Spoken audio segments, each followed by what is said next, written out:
and B. I'm going to come back to that in a second, but for now, I'd like to welcome everybody to another episode of Popular Biomechanics for Kids. I'm your host, Ben Halsell.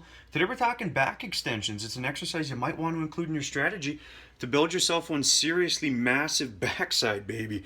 That's the MB right there. Now, the reason I say backside is because something I got to say about the back extension real quick. Like the deadlift, a lot of people think the back extension is for the back. But unless you're rolling and unrolling your spine, the muscles of the back are engaged isometrically to stabilize the spine and turn the torso into one giant lever. So what happens is the glutes and hamstrings produce force to extend the hip and move that lever through space. So next question would be, do you need to roll and unroll your spine then to train the muscles of the back? And I'd argue that you don't.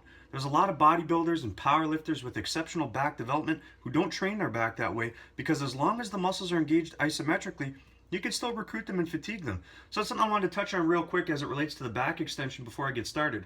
Now, as it relates to the back extension, there's two types you could do, a 45-degree angle back extension and a horizontal one. A lot of people ask, what's the difference between the two? Why does one feel harder than the other? Well, biomechanics will explain this. So we'll do a quick review of the universal law of levers and take a look at the biomechanics of the two types of back extensions, and you'll have a better idea of why the differences are what they are.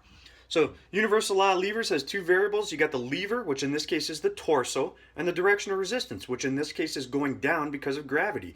When they're parallel, it's an inactive position. When it's perpendicular, that's when the muscles have to do the most work because the resistance is going to be at its highest. So how does this apply to the back extension? Take a look at Rudy Poo Candy Ass on the 45-degree bench. And what we want to look for is the lever and the direction of resistance. So the torso, when is it perpendicular to the direction of resistance? And at what relative length are the muscles involved? So what we'll see is that the hip, when the torso is perpendicular to the direction of resistance, is slightly flexed. It's not fully extended or fully flexed. Therefore, the muscles responsible for extending the hip are closer to their mid-range. This is where their capacity to produce force is going to be near its highest. This is why the 45-degree angle back extension is easier than the horizontal one. It has nothing to do with the lever length. Your torso is the same length. It's not heavier when you're doing one, but the muscles are in a stronger position to produce the force. When you do a horizontal back extension, look at the lever. It's perpendicular to the direction of resistance when the hip is extended. Therefore, the muscles responsible for extending the hip are in a more shortened position where their capacity to produce force is going to be lower. So it's the same muscles involved in the lift, doing the same type of movement.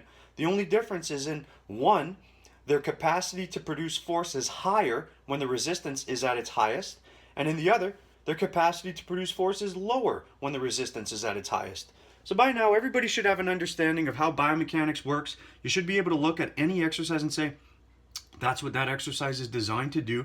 Therefore, if I include it in my strategy, I should know what else, or at least have a better idea of what else I might want to include in my strategy to get the best result. But if you don't, we'll do a quick recap. This will be the last episode of season 1 because like I said, you should be able to understand biomechanics by now. But if you need a little refresher, I'll take you through it and then close it out.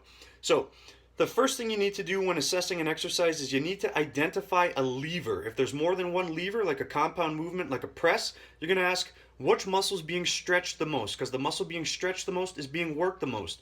If there's no stretching going on, then you might want to ask what muscle is being contracted the most or what muscle is responsible for the direction of effort. From there, you can identify when the lever and direction of resistance intersect at 90 degrees. Then you can identify the relative length of the muscle when the effort opposes the resistance. By knowing the answers to these questions, you'll be able to say, oh, that's what that exercise is designed for. That's the purpose of that exercise in the first place. Now, a lot of you are probably wondering why. Why did I just do this series called Biomechanics for Kids? Why am I trying to teach biomechanics? It's really simple. At the end of the day, most people are wasting a lot of time in the gym by choosing exercises and including them into their strategy that overlap with other exercises that they're including. So I'll give you an example. If you're training your biceps and you do a barbell curl and you're wondering what to do next and you go do a dumbbell curl in the same position, same body alignment, you're standing in both of them, your elbows are at the side of your body for both of them, you just picked two exercises that overload the exact same muscles at the exact same relative length. So yes, they are different in that you're using different tools, but the muscles are being overloaded at the exact same position. So you just increased your recovery requirements, because everything that you do, every exercise, every set, every rep, your body's going to need to recover from. So you increased your recovery requirements without increasing the return you're going to get on your investment of time and effort in terms of results. Everything that you do should be very calculated and intentional and deliberate. Success doesn't happen by chance. So biomechanics will point you in the right direction in terms of understanding what an exercise is designed for. So if you're going to include it in your strategy, what else you might want to include so that you get the best result for the time and effort that you're putting in. You're going to the gym anyways. You're trying hard anyways. You're trying to get results anyways. Wouldn't you want to understand what the fuck is going on when you're doing what you do? It'll put you in a better position to actually get the response that you're there to promote in the first place. So biomechanics will point you in the right direction. You'll be able to look at an exercise and say, all right, if I include this in my strategy, this is going to overload this muscle at this relative length. I might want to include other exercises that overload this same muscle at different relative lengths, because if I want to get the best return, then I'm going to have to recruit and fatigue as many muscle fibers as possible throughout a muscle's entirety, but I can't overwork my body's capacity to recover. I only have a limited capacity to work with, so I can't just do every single exercise. You got to be calculated, you got to be intentional, and you got to be deliberate. If you like this information, share it. A lot of people do not understand biomechanics and they don't know how to practically apply it, but it's fucking simple. A lot of people are wasting so much time choosing exercises that overlap with other exercises that they're already doing. They're not increasing their return on investment by doing so. So share this with them. The hard work is done. I've done the hard work by doing these videos. It's easy for you.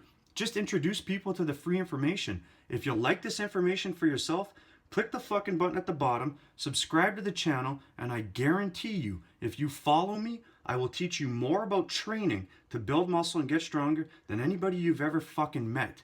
I'm fucking serious. You think I'm joking? This is my serious face.